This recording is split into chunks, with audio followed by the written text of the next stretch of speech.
Hello friends, welcome to Inatta foods.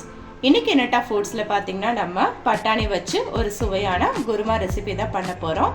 இது பார்த்தீங்கன்னா chapati, dosa, idli, variety rice, white rice எல்லாத்துக்குமே இது சூப்பரான காம்பினேஷனாக இருக்கும். வாங்க இந்த ரெசிபியை குயிக்காக சிம்பிளாக எப்படி செய்யணும்னு பார்க்கலாம். நம்ம இந்த ரெசிபி செய்யறதுக்கு ஃபஸ்ட்டு ஒரு மசாலா பேஸ்ட் அரைச்சிட்டு வந்துடலாம். அதுக்கு ஒரு மிக்சி ஜார் எடுத்துக்கலாம். இதில் பார்த்தீங்கன்னா 2 மீடியம் சைஸ் வெங்காயம், 1 மீடியம் சைஸ் தக்காளி, 5 சில் தேங்காய் எடுத்திருக்கேன். இது எல்லாத்தையும் இந்த மிக்சி ஜாரில் போட்டுக்கலாம்.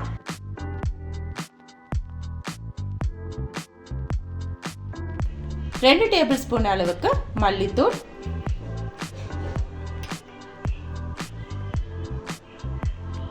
1 டேபிள் ஸ்பூன் மிளகாய் தூள், நான் தனி மிளகாய் தூள் தான் சேர்த்திருக்கேன். 1/2 டேபிள் ஸ்பூன் கரம் மசாலா,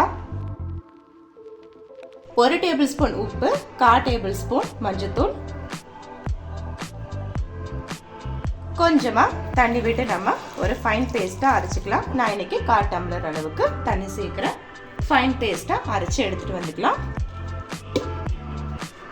நம்ம இது இன்னைக்கு இந்த மாதிரி ஃபைன் பேஸ்டா அரைச்சி எடுத்துட்டு வந்தாச்சு. இப்போ நம்ம பட்டாணி குருமா செய்ய ஸ்டார்ட் பண்ணலாம். இந்த மசாலா அரைச்சிட்டாவே நமக்கு குருமா ரெடி. குயிக்காக ஃபாஸ்ட்டாக செஞ்சு முடிச்சிடலாம். ஒரு அகலமான பேன் எடுத்துக்கோங்க. ஸ்டவ்வை ஆன் பண்ணிக்கலாம். 3 டேபிள் ஸ்பூன் அளவுக்கு எண்ணெய் விட்டுக்கலாம். நான் இன்னைக்கு நல்லெண்ணெய் விட்டு செய்கிறேன். நீங்கள் விருப்பப்பட்டால் நல்லெண்ணெய் விட்டு செய்யுங்க, இல்லைனா கடலெண்ணெய், வெஜிடபிள் ஆயில் எந்த எண்ணெய் வேணாலும் சேர்த்து செய்யுங்க. நான் இன்னைக்கு 3 டேபிள் ஸ்பூன் அளவுக்கு நல்லெண்ணெய் விட்டு செய்கிறேன். நம்ம விட்டுருக்க எண்ணெய் நல்லா காஞ்சி வரட்டும். அடுப்பு மீடியம் ஃப்ளேம்லேயே வச்சுக்கலாம். நம்ம விட்டுருக்க எண்ணெய் நல்லா காஞ்சி வந்துருச்சு. இப்போ ஸ்பைசஸ் எல்லாத்தையும் ஆட் பண்ணிக்கலாம். நம்ம இன்னைக்கு 1 டேபிள் ஸ்பூன் அளவுக்கு சீரகம், 1 டேபிள் ஸ்பூன் அளவுக்கு சோம்பு, 1 பட்டை, 1 ஸ்டார் அனீஸ், 2 ஏலக்காய், 5 கிராம்பு இந்த எண்ணெய் கலவையில் சேர்த்துக்கலாம். விட்டு நல்லா வதக்கி கொடுத்துக்கலாம். எண்ணெய் நல்லா காஞ்சது ஸ்பைசஸ் விடுங்க. காயறதுக்கு முன்னாடி விட்டுட்டீங்கன்னா பொரிஞ்சு வராது. இதோட கொஞ்சமா கருவேப்பிலை சேர்த்துக்கலாம், கொஞ்சமா புதினா சேர்த்துக்கலாம்.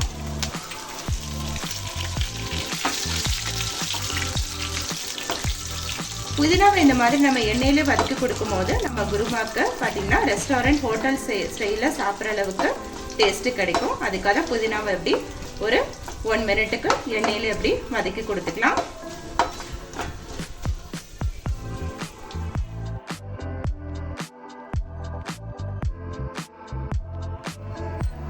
நம்ம விட்டுருக்க ஸ்பைசஸ் எல்லாம் நல்ல எண்ணெயில பொரிஞ்சு வந்துருச்சு.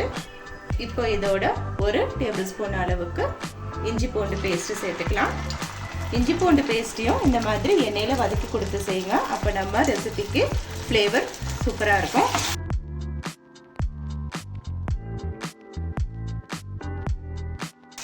இஞ்சி பூண்டு பேஸ்டோட பச்சை வாசம் போகிற அளவுக்கு நம்ம வதக்கி கொடுத்துக்கலாம். இப்படி எண்ணெயிலே வதங்கும் போது நம்மளோட பட்டாணி குருமா டேஸ்ட்டு சூப்பராக இருக்கும். இந்த மாதிரி எல்லாமே நல்லா எண்ணெயிலே வதக்கி கொடுத்துக்கோங்க.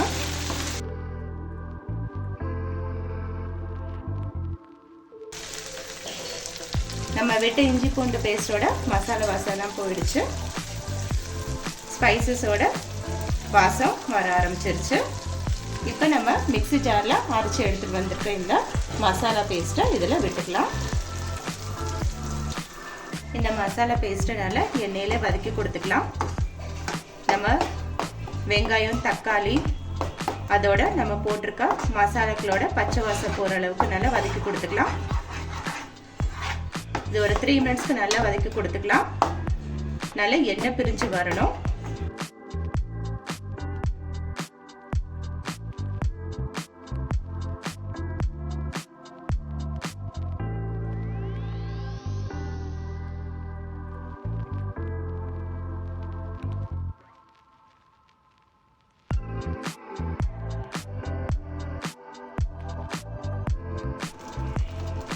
ஒரு லிட்டு போட்டு கவர் பண்ணிக்கலாம். ஒரு 3 மினிட்ஸ்க்கு இப்படி மசாலாக்கள் எல்லாமே வேகட்டும்.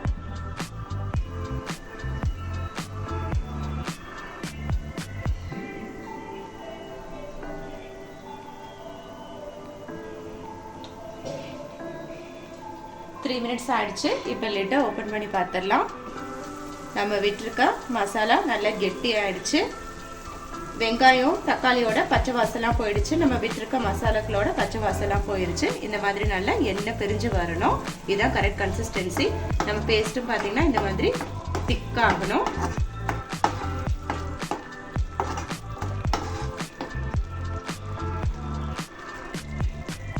நம்ம இன்னைக்கு 250 கிராம் அளவுக்கு உரிச்ச பட்டாணி தான் சேர்த்துருக்கேன்.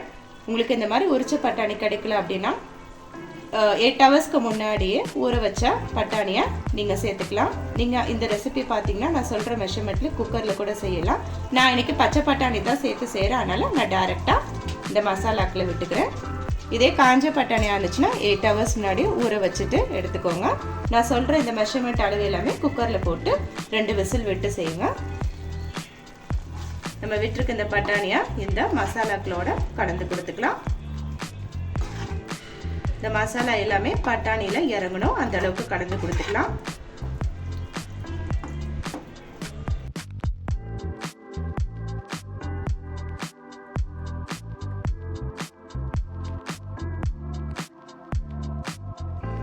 எனக்கு இந்த குழம்பு இன்னைக்கு கெட்டியா வேணும். அதனால நான் இன்னைக்கு 1/2 டம்ளர் அளவுக்கு தண்ணி இதில் விட்டு பட்டாணியை வேக விடுறேன். நான் மிக்ஸி ஜாரை அரைச்சி எடுத்த தண்ணியை தான் சேர்த்துருக்கேன். உங்களுக்கு இன்னும் ரொம்ப தண்ணியாக வேணும் அப்படின்னா எக்ஸ்ட்ரா ஒரு 1/2 டம்ளர் சேர்த்துக்கலாம். ஆனால் 1/2 டம்ளர் அளவுக்கு தண்ணியே போதுமானது. லைட்டாக அப்படி கலந்து கொடுத்துக்கலாம். அடுப்பை ஹை ஃப்ளேமில் வச்சுக்கோங்க. ஒரு கொதி வந்ததும் உப்பு காரம்னா செக் பண்ணிவிட்டு நம்ம லிட்டை போட்டு க்ளோஸ் பண்ணிக்கலாம். க்ளோஸ் பண்ணிவிட்டு ஒரு 10 மினிட்ஸ்க்கு வேக விட்டால் போதும். நம்மளோட சுவையான பட்டாணி மசாலா குழம்பு ரெடி ஆகிடுச்சு. எனக்கு இந்த குழம்போட கன்சிஸ்டன்சி பார்த்திங்கன்னா கொஞ்சம் திக்காக வேணும். அதனால நான் இன்றைக்கி 1/2 டம்ளர் அளவுக்கு தான் தண்ணி சேர்த்துருக்கேன். உங்களுக்கு இன்னும் கொஞ்சம் தண்ணியாக வேணும், ஒயிட் ரைஸ்க்கெலாம் போட்டு சாப்பிடணும், சப்பாத்தி தோசைக்கெலாம் நல்லா புரட்டி சாப்பிடணும் அப்படின்னா நீங்கள் 1 டம்ளர் அளவுக்கு தண்ணி சேர்த்துக்கோங்க.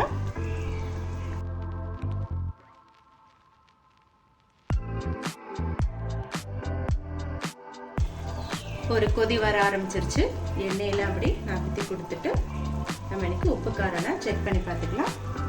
கொஞ்சம் உப்பு கம்மியாக இருக்குது. நான் ஒரு 1/2 டேபிள் ஸ்பூன் அளவுக்கு எக்ஸ்ட்ரா கொஞ்சம் உப்பு சேர்த்துக்கிறேன்.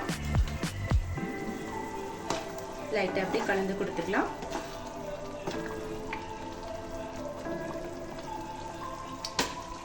ஒரு லிட்டு போட்டு கவர் பண்ணிக்கலாம். அடுப்பை ஸ்லோ ஃப்ளேம்லேயே வச்சு ஒரு 10 மினிட்ஸ்க்கு நம்ம பட்டாணியை வேக விடலாம். வெந்ததும் நான் உங்களுக்கு 10 மினிட்ஸ் கழிச்சு ஓப்பன் பண்ணி காட்டுறேன்.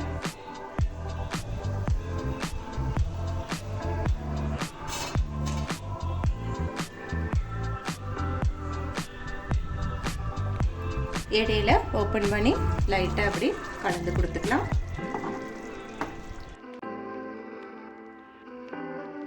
கலந்து கொடுத்துட்டு க்ளோஸ் பண்ணிக்கலாம். ஒரு 5 மினிட்ஸ் வேகட்டும். 10 மினிட்ஸ் ஆச்சு. நம்ம இப்போ லிட் ஓப்பன் பண்ணி பார்த்துடலாம். நம்மளோட பட்டாணி குழம்பு ரெடி ஆகிடுச்சு. நல்ல எண்ணெய் பிரிஞ்சு வந்திருக்கு. ரெஸ்டாரண்ட் ஹோட்டலுகளெல்லாம் கொடுக்குற மாதிரி அதே கலர் அதே டெக்ஸ்சரில் வந்திருக்கு. இப்போ நம்ம இதில் இப்போ கொஞ்சமாக கொத்தமல்லி விட்டுக்கலாம். தூவி விட்டு ஸ்டவ்வை ஆஃப் பண்ணிடலாம். நம்மளோட சுவையான ஹோட்டலில் ரெஸ்டாரண்ட்டில் கிடைக்கக்கூடிய பட்டாணி கிரேவி ரெடி ஆகிடுச்சு. உங்களுக்கு மிக்ஸ் பண்ணி காட்டுறேன் பாருங்கள். நல்ல திக்காக இந்த அளவுக்கு வந்திருக்கு. இது இட்லி, தோசை, சப்பாத்தி, பரோட்டா, பூரிக்கு எல்லாத்துக்குமே ஒரு சூப்பரான காம்பினேஷனாக இருக்கும். வெரைட்டி ரைஸ்க்கும் இதை ட்ரை பண்ணி பாருங்கள். நார்மல் ஒயிட் ரைஸ் கூட செஞ்சு நீங்கள் இந்த பட்டாணி குழம்பை விட்டு சாப்பிட்டு பாருங்கள். ரொம்ப சூப்பராக இருக்கும். நீங்களும் உங்கள் வீட்டில் இந்த ரெசிபியை ட்ரை பண்ணி பாருங்கள். ட்ரை பண்ணி பார்த்துட்டு உங்கள் ஃபீட்பேக்கை கமெண்ட் பாக்ஸில் தெரிவிங்க. மீண்டும் உங்களை அடுத்த ரெசிபியில் மீட் பண்ணும் வரை பாய், டேக் கேர்.